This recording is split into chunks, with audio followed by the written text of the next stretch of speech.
Hi, I'm Lou with another episode of My Car Story. Today we're in the northwest suburbs of Chicago, and I've got Sol Snyderman with me, and he's got an interesting car that, well, you've probably never even seen. I know I haven't. What year, make, and model is this one? This is a 1957 Devin S. It's a home-built car. The Devin S. So I guess, as you said, a home-built car. Come right alongside me. I guess you'd say that this is a kit car is what they'd call it at the time. So how long have you had this one? What year? I think I got this in 2019 when I saw it at Amelia Island. Wow. And it was just a car that caught my eye, and I sort of fell in love with it. I can see why that would happen. So when you think about this, and we'll come over to the side, come on with me. When you think about this, that's a great angle right there. You know, it has a lot of look of the Cobra before the Cobra. So tell me the story behind this car. Why is it the Devin S? Who is Devin? Bill Devin was a very clever guy who happened to have been the best at using fiberglass at the time. General Motors and Frigidaire were both interested in getting involved, but he didn't want to. He wanted to build these crazy cars, and he built about 12 or 15 different versions of the body to fit on everything from Porsches to Panhards to Triumphs, and this one was built on a Triumph chassis. And actually a Packard, as I recall, too. Is that right? There supposedly was. I never saw it, but... Wow. Yeah. That would be a big AC Cobra. Notice no doors here. You just jump in, a little bit like a hop over the fence there. Go ahead, tell me a little bit more about this one. So this one was raced as a Triumph chassis, Triumph engine car originally, and later was sold to a racer in the Chicago area who converted to a Buick aluminum V8 with the original 3.5 aluminum V8 later bored out to a 4.1 liter. Yeah. And it's a 1,600 pound car. So 700 pounds lighter than the Cobra, probably about 7 years before the Cobra. Yeah. And with similar power to the 260s that were the original Cobra engines. So this was racing with Carroll Shelby and the boys back in the day. It did. It had some races with some of the great names of the 50s. Wow. All right, let me just show people we've got one trunk and treat for you talking about this car from an ad. I told you that we'd show you what's in the trunk. And as you can see, well, there's no real room in here. You've got your accessibility to the battery. Here's just some details of that car back in that time frame. So this is, we'll call it a time period correct ad. And we'll give you just a little detail there. So it was this kit car. And here's the gas. You can see we have hardly any gas in there. So we're going to have to fill this one up. But yeah, there's really nothing, as you can see, in this trunk. And I wanted to continue to show you the interior of this car. So it reminded me of what, a little XKSS Jaguar look to it. Am I saying that right?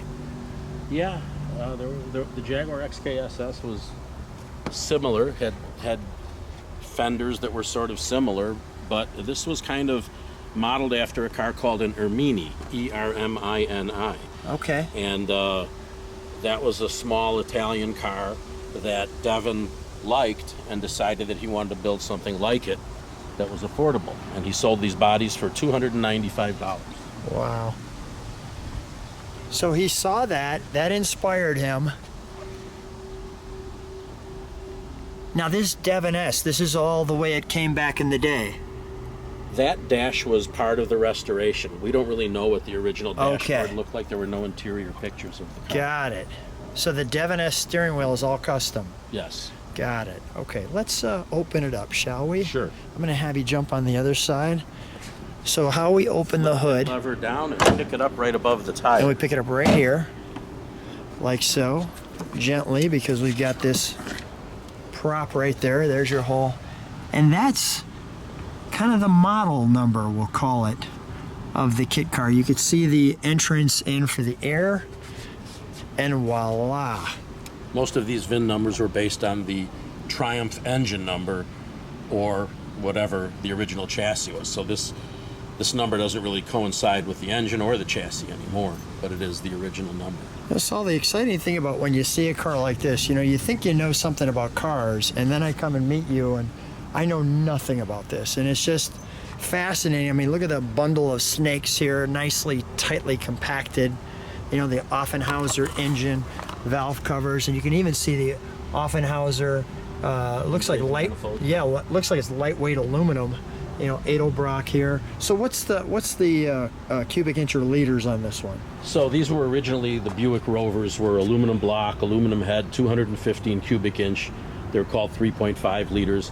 This one was bored and stroked to a 4.1, supposedly, although I didn't do it and I haven't measured the bore or the stroke. I think I've seen like an aluminum Buick motor in, was it like 62 or something like that? It was probably right around when they came out. Yeah. Early 60s. Got it. So we took this light engine in this light car.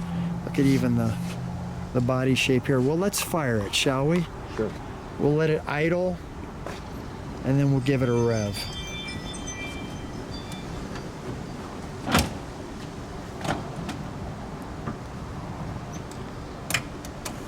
How are you firing it, by the way? What did you just do there? Show me what you did. So these two switches are ignition, fuel. Okay. We don't need the fan or the headlights. Okay.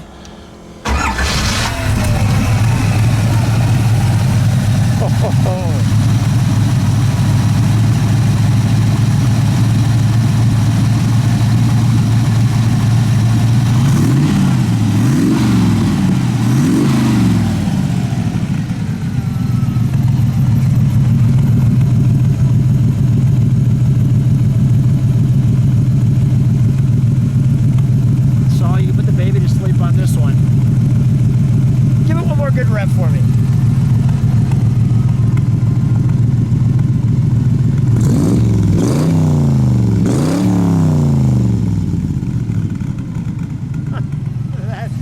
That's tremendous, right? Yes. It's the only, at the time it was the only American V8 car I had ever owned with side pipes. I was hooked right away when I heard it. Yeah, this is great. Let's take it for a ride, shall we? Sol and I are in the 1957 Kit Car. What are you doing there? Show me.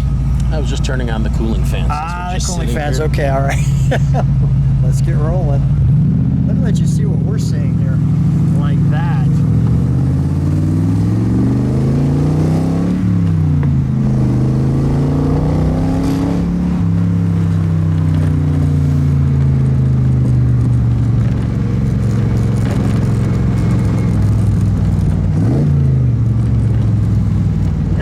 Camera kind of behind that little windscreen. How does it feel driving it? Tight, since I'm so, really wasn't really for me.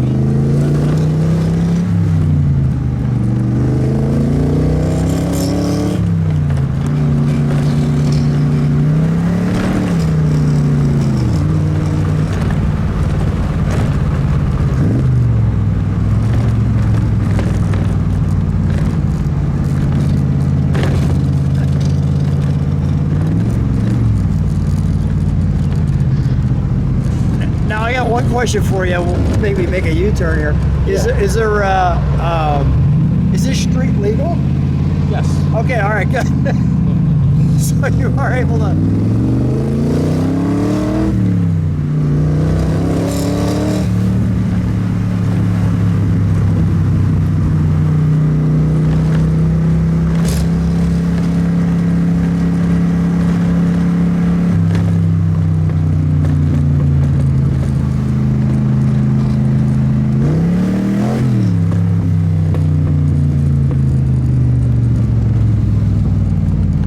Be hard to get the smile off our faces. Yeah, this is purely a toy. It is totally a toy.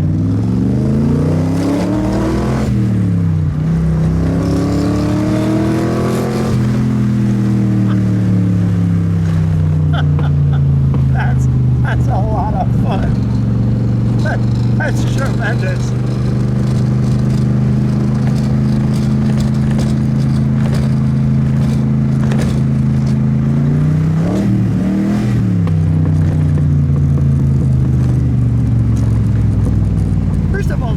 seats are wonderfully comfortable. They're gonna bolster you in here. I mean, Yeah, they were supposed to hold you. Not that there's that much room to move around. Yeah. Even if we were sitting on a bench. I don't know if anybody can hear us, not that they need to because the car does all the talking. But this is great. This thing is definitely a toy. Love the hood too.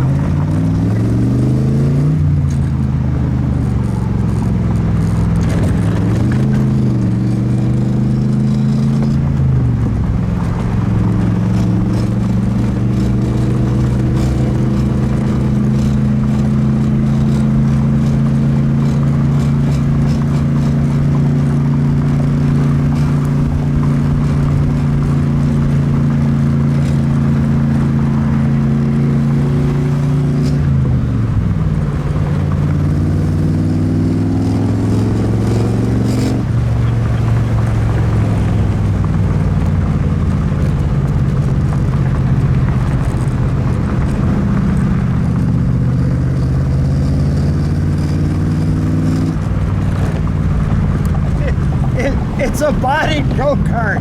Yes, it is. It's a big boy go-kart.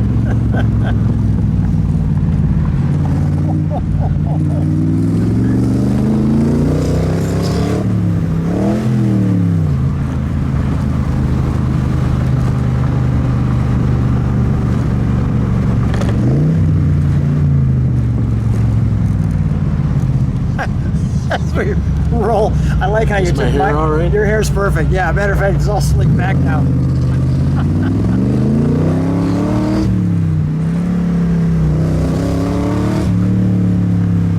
Gee, it catches people quite quickly. I'm shocked.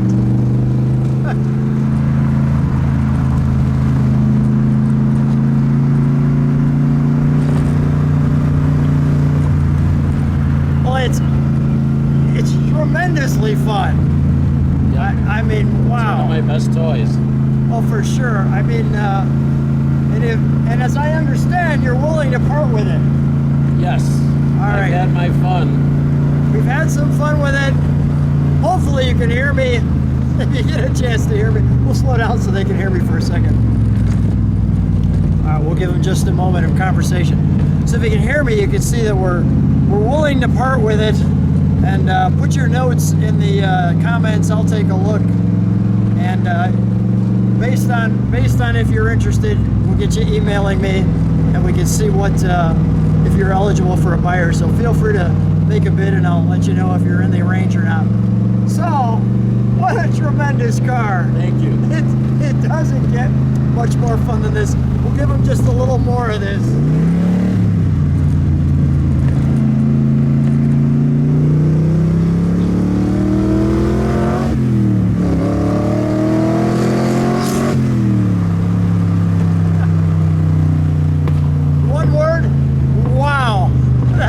That's a lot of fun. So, thanks so much for being on My Car Story. My pleasure. Thank you, Lou. You're welcome.